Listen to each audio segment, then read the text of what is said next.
Hello, welcome to ITV News Meridian. Tonight's headlines in the Thames Valley. The sister of Reading head teacher Ruth Perry, who took her own life after her school was downgraded, slams changes to Ofsted inspections as not good enough.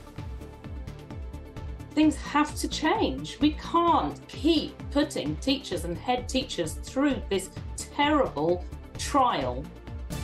Families who say they've lost everything after a fire at a block of flats in Amesbury. Some have been left with just the clothes on their back.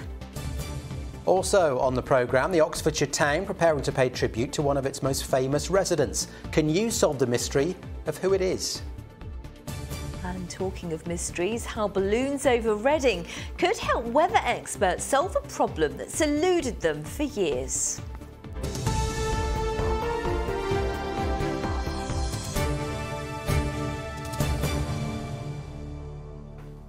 Good evening. The sister of a head teacher from Reading who took her own life after her school was downgraded by Ofsted inspectors says changes to the regime announced today go nowhere near far enough. Ruth Perry waited 54 days for the inadequate rating of Caversham Primary to be published, leaving her traumatised and vulnerable. In an emotional interview, her sister told ITV Meridian the one-word ratings were dangerous and misleading.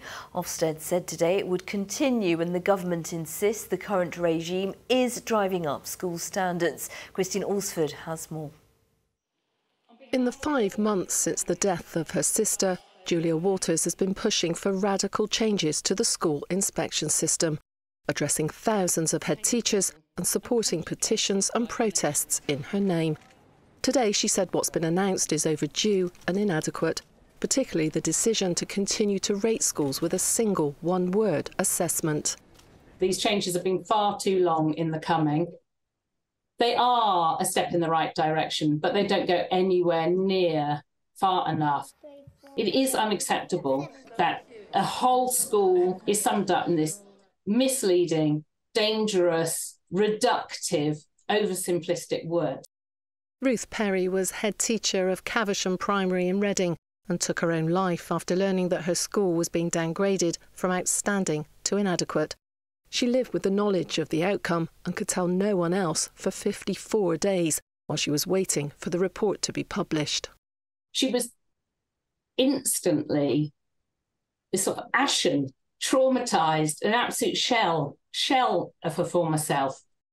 You know, the public shaming that goes with an Ofsted inspection result like that. It was too much to bear. It was devastating to watch what it did to her. Changes announced today mean it will be up to head teachers now to decide who they share inspection outcomes with before publication. There will be a possible overhaul of the way schools can complain about gradings they're unhappy about. And schools will be issued with clearer guidance on safeguarding and child welfare. Some will have the chance to be re-inspected more quickly so they can show that they've improved. The government says the changes strike the right balance. I think the steps that have been taken today are welcome. Ruth Perry's tragedy, I think, weighs with everyone. The changes today take account of some of the circumstances that case highlighted, but I think it's also important to acknowledge that Ofsted plays a critical, a vital, a really important role in helping to drive up school standards, and school standards are improving. But head teachers at schools like Catesgrove Primary in Reading say that can still happen without inspections that they regard as damaging. Schools want to be accountable, schools are accountable, and they're happy to work with an Ofsted framework. But to keep people in a profession, to tell them that they're inadequate at it, is just such a horrible, and it has got to change. Nobody will feel good about the inspections until that changes. Since Ruth Perry's death, well over 2,000 Ofsted inspections have been carried out. And Julia Waters says she'll continue to fight for more radical reforms. Change needs to be so much more widespread, so much more radical than this, to ensure that what happened to my sister doesn't happen again. Christine Alsford, ITV News. Well, MPs have been discussing today's announcement. Over now to our political correspondent Phil Hornby. Phil, what have they been saying? Well, Sangeeta, this announcement comes after a series of meetings between Julia Waters and the Education Secretary, Gillian Keegan. The latest of those was just last week, and when the Education Secretary came to the Commons this afternoon, she was insistent that although some changes have been made, she's digging her heels in over this business of the single word rating. This is what she said. Overall grades provide a clear and accessible summary of performance for parents, which is why the vast majority of parents are aware of the Ofsted rating of their child's school, 8 in 10 almost. And I would, of course, encourage parents to read the report narrative alongside the summary grade. But on the matter of this controversial single word rating, Labour say they'd get rid of it. We would give parents a comprehensive picture of their children's school in the form of an Ofsted report card, rather than a simplistic one-word judgment. Why is the Secretary of State content to sit back rather than drive improvement in our schools? Well, also at these meetings between Julia Waters and the Education Secretary was Ruth Perry's MP, the MP for Reading East. This is what he told me today. I think these are steps forward, but they're nowhere near far enough. And what I would like to see is an end to the single word judgment, which teachers and schools find very difficult, and also a change in culture to make Ofsted more supportive, more of a friendly professional voice that can help teachers. And then finally, for the safeguarding issue to be treated as a great priority, but separated out from the rest of the inspection process. But as Christine said in her report, for the government's critics, the fight goes on. Phil, thank you.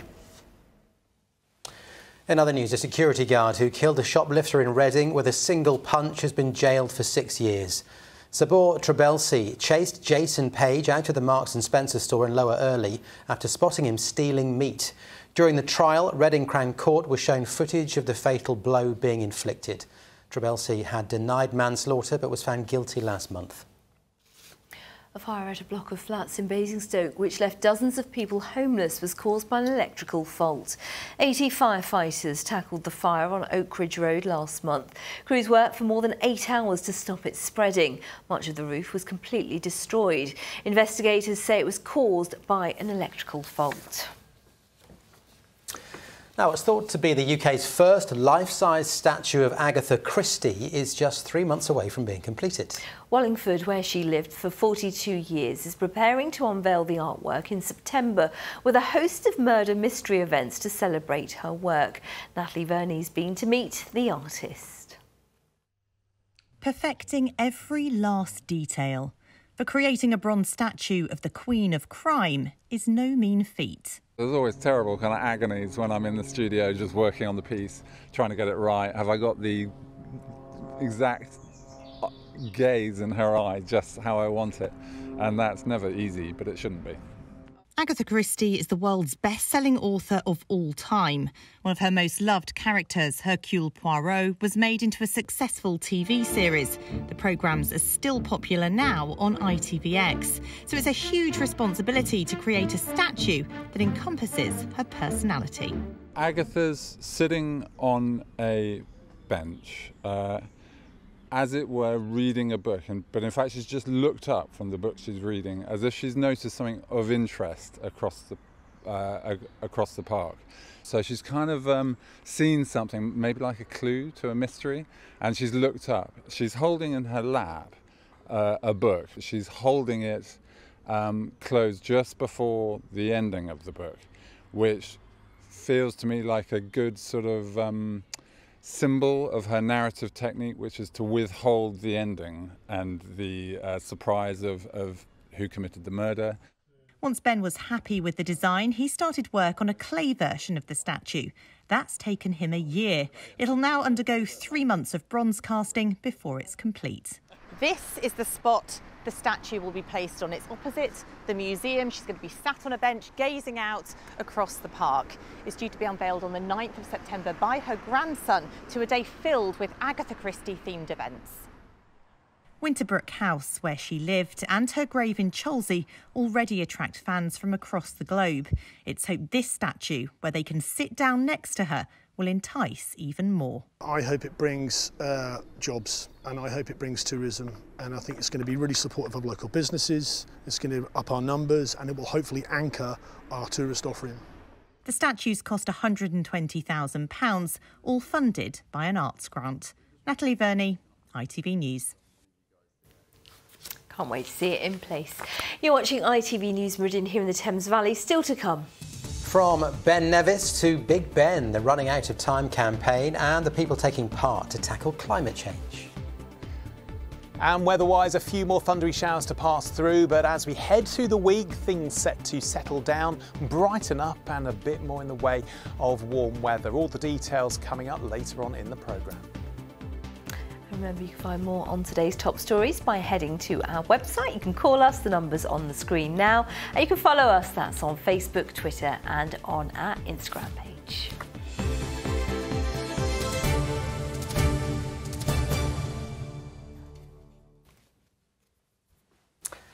Next, an investigation is underway into what caused a fire in a block of flats in Amesbury in Wiltshire that's left people homeless. Criticism is being levelled at the Housing Association, with residents saying they've had some safety concerns. Richard Slee has our report. The fire took hold early on Friday evening at the rear of a local store. But above the parade of shops, 35 people lived in 12 flats. They were evacuated and some residents were put up in hotels before being found alternative accommodation over the weekend. At the moment, the structural engineers are doing an assessment on when some of those residents might be able to get back in if they choose to do so, but certainly some of them won't be going back into this building. For now, the local church is providing a base and support for the residents most severely affected by the fire. We saw some really sad stories because some had clearly lost everything. Many just simply needed reassurance and just the opportunity and space to be with themselves and together. We live in the flat there, number 27. One person being helped is Luke, along with his daughter and the cat, Daisy. Spoken to one of my neighbours, left my daughter with her, ran in, grabbed the car. How was she when you found her? She was all settled on the sofa, just chilling and like, wondering what the smoke was pouring in, probably. But other residents raised more serious concerns. I was quite shocked the fact that we were in there and it was happening and no alarms were going off. That was my main concern. I'm really worried. Even now, I'm really worried. Even coming back here, it's not a nice thing to go through. Anyone in these flats have been through a lot the last couple of days. Ben Appleby has lived in the block for 11 years. We've been contacting Stonewater for, well, I have been since about 2018 about the fire alarms. Fire door's not working properly, windows not opening properly. But did the fire alarm go off? There is no fire alarm in the communal areas, so the fire alarms didn't go off until about an hour and a half later, I'd say, when the smoke started getting into the individual flats, which by that point I think would have been game over for a lot of us, to be honest. Residents told us they wanted to raise the issue of fire safety at a meeting with the Housing Association this afternoon. We were also at the meeting, but the Housing Association asked us to leave. In a statement, Stonewater said, "We have reassured customers that the right fire safety measures are in place and certifications are up to date for this building." An investigation into what caused this fire is already underway, and that investigation will include the concerns that the residents here had about fire safety. Richard Slee, ITV News, Amesbury. And the ITV Evening News continues at 6:30 with a preview. Mary Nightingale. Coming up, Tory turmoil as Rishi Sunak and Boris Johnson lock horns in a row over the honours list.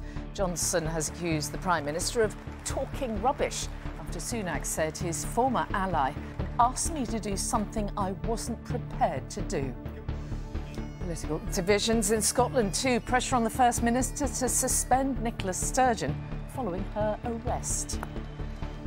Reforms to school inspections in England in response to one family's campaign. And the history makers, Manchester turns blue to celebrate City's treble. Do join me for that and more at 6:30. Well, the way children are coached in sport is being changed under a big shake-up from UK Coaching and Sport England after research found that more than half of children don't get enough exercise. Yes, Child First coaching is being rolled out as part of a new campaign to help more children enjoy sport. Catherine Walker reports. Exercising when you're young means you're more likely to keep active as an adult. And in Bittern, Coach James says the rewards are far-reaching. Children used to be able to just play. I think they probably lack that, and particularly with the sort of COVID generations that we're now seeing, they've missed out on all that physical development. So actually they're behind in terms of where they should be probably for young people. So children probably need more activities that are organised, that ensure that they're safe all day, and that also they get the activities that they need to kind of stay healthy. But despite the many benefits, research from Sport England shows that 53% of children don't get enough exercise. Of those that do stay active, less than half say they enjoy taking part in sport. Well, the Active Lives research really shone through that fun and enjoyment was the main motivator for getting them involved and wanting to stay involved in sport and physical activity, and the absence of fun as being actually the thing that puts them off and maybe leads to dropout. Hoping to tackle this problem, Sport England are rolling out a new style of coaching, giving children a voice and a choice in the content of training sessions. I think there has to be a little bit of structure, but within that structure they can solve a problem however they want, and the more ideas that they come up with, the better it is as a coach, because one, they're thinking, they're solving a problem on their own, and they're obviously having fun because they're engaged. Elite rugby player Eva says having this input helped her thrive in different sports at school. So I used to swim when I was younger, and I had a really good coach that was that really let me sort of choose and give me the choice in swimming and school, and that enabled me to balance them quite nicely. You were a lot more motivated to perform well in competitions because you're doing something you enjoy. It's hoped this focus on fun will help more children have a positive attitude towards sport, like these aspiring athletes in Bittern.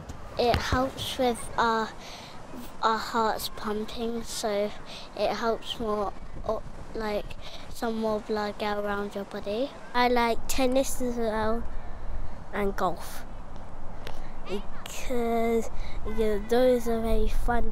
Gets them lots of exercise.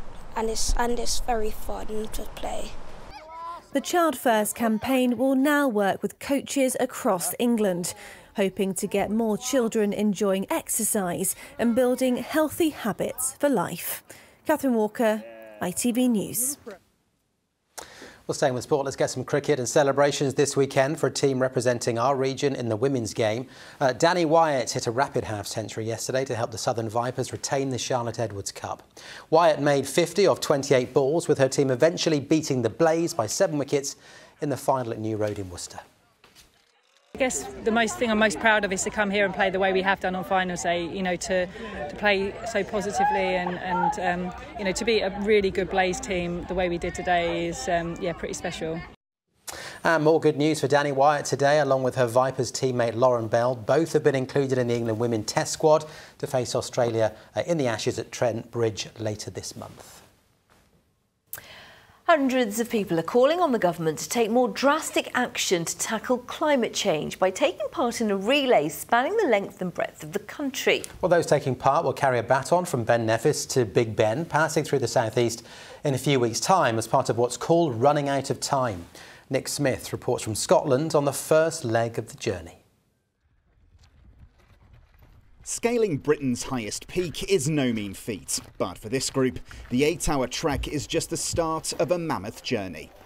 Running Out of Time is a project led by members of a generation which are worried as they age, the planet they call home will feel less and less hospitable. What is your message to politicians? What would you want them to see from your efforts here? We're looking for everyone to work together, essentially, so we're calling on national government to local government, individuals to communities, schools to businesses to come together to protect the natural world around us for now and for future generations. I'm just really passionate about the environment, and I think there's a lot of sort of doom and gloom about it, but this is like a really inspiring movement. I think that's really important at this kind of time. We're beginning to see the impact of climate change and biodiversity loss here in Scotland, across the UK and obviously around the world. We do have lots of climate solutions, we just need to put it into action, and so doing stuff like this is fun, but it is about that hopeful message that we can solve these problems and we can take action. Last summer saw record temperatures across the country, and with the onset of climate change, scientists estimate that makes it 160 times more likely to happen again in the future. And here in the Highlands, where ice patches used to remain all year, well, as summer approaches, they now all but vanish. As the team reach the summit, a few patches are still clinging on, but they fear in years to come, when they repeat this trek, the ice won't be here at all. Thousands who share their concerns are set to join them as they make their way south.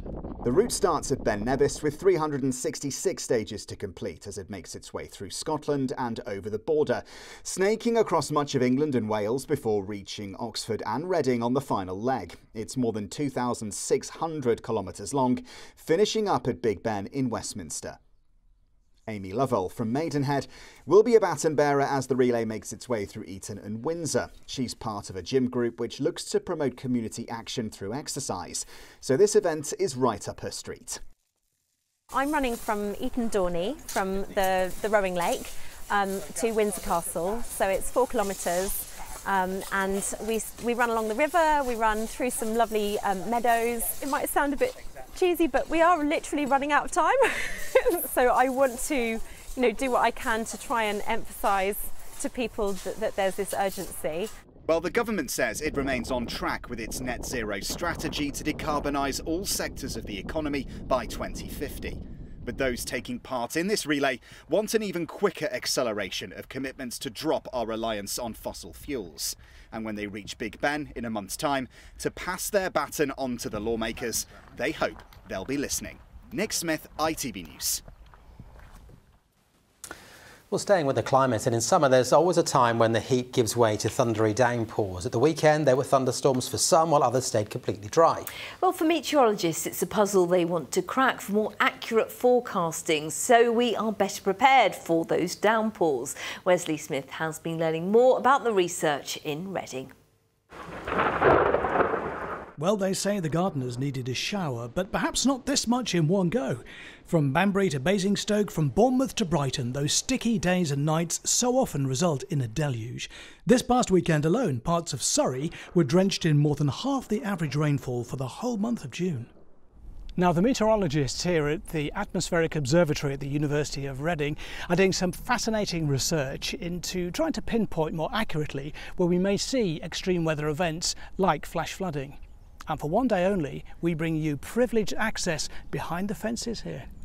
This is where the science of our weather is studied in depth. But today, something new has been added. So we're launching weather balloons. Really, though, we call them a weather balloon. The important bit is this bit. It's called a radiosonde, and the balloon is a delivery method for this. So we're aiming to get to about 10 kilometres in just under an hour. This then comes down on a parachute. Obviously, we don't want it coming down at full terminal velocity and hitting somebody. So up and away to who knows where. The team here monitor the feedback from the transmitters, which were launched 1 an hour for 8 hours today, and the rain did hold off. 5 years you've been preparing for this. How does it feel to see the balloons go up? Oh, it's such an exciting day to have our first intensive observation period and start launching the balloons through the atmosphere. It's it's really a thrill. There's lots of people launching radiosondes, but we've also got an aircraft which is flying from Cranfield with lots of measurement instruments on, and we've got some remote sensing instruments like radars that are scanning through the clouds so we can get a three-dimensional structure. We're very good these days at telling you that there's going to be thunderstorms around, but we aren't very good at telling you where. So just round here, we had a massive thunderstorm at my house yesterday, but just a few miles down the road, nothing at all. We can predict when a saucepan's going to boil. Where each bubble comes up is tricky, and a thunderstorm is a lot like that, really. Part of this experiment is to work out ways of what determines exactly where they form, when and where they do. That's really important, and that's going to be steps towards better, because thunderstorms, they can cause serious flash flooding, and there is danger to life in these storms. Once the data is collated and studied, it's hoped within 4 years their findings could be incorporated into forecasts to at least give us a fighting chance of predicting more accurately where storms will occur, to give us time to batten down the hatches. Wesley Smith, ITV News, Reading. I could have done with that yesterday. I got drenched in the garden, caught out by a thunderstorm. You just set your little balloon off. Should have done. Would have come back. Should have done. Told you. Let's get your forecast. Here's James Wright.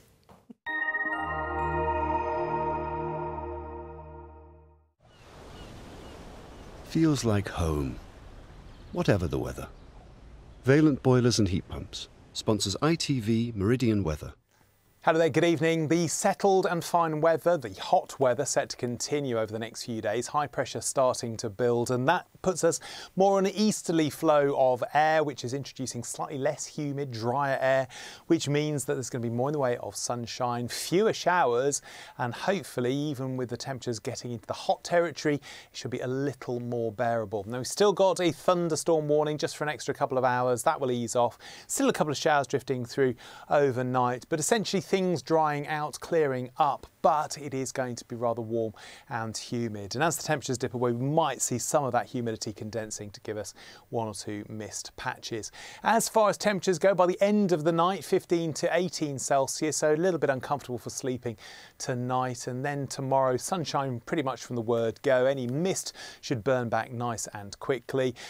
Light breeze starting to move more to a northeasterly direction with more in the way of sunshine tomorrow. We'll see higher temperatures too, topping out at 28 or 29 Celsius. So you're talking about 82 to 84 in old numbers. And at that sort of temperature, with that humidity remaining, one or two showers kicking off, one or two slightly heavier thundery ones, but they will be very, very hit and miss. As to what happens next, well, we stay with this very warm spell of weather. On the coast might be slightly cooler as we get a little bit of an onshore breeze, but away from the coast we're back into the mid to high 20s, very little breeze. Thursday might see a bit of cloud around and about, but really the pattern for the next few days is for lots of settled weather, lots of sunny weather, and temperatures remaining on the very warm side. Valent sponsors ITV Meridian Weather.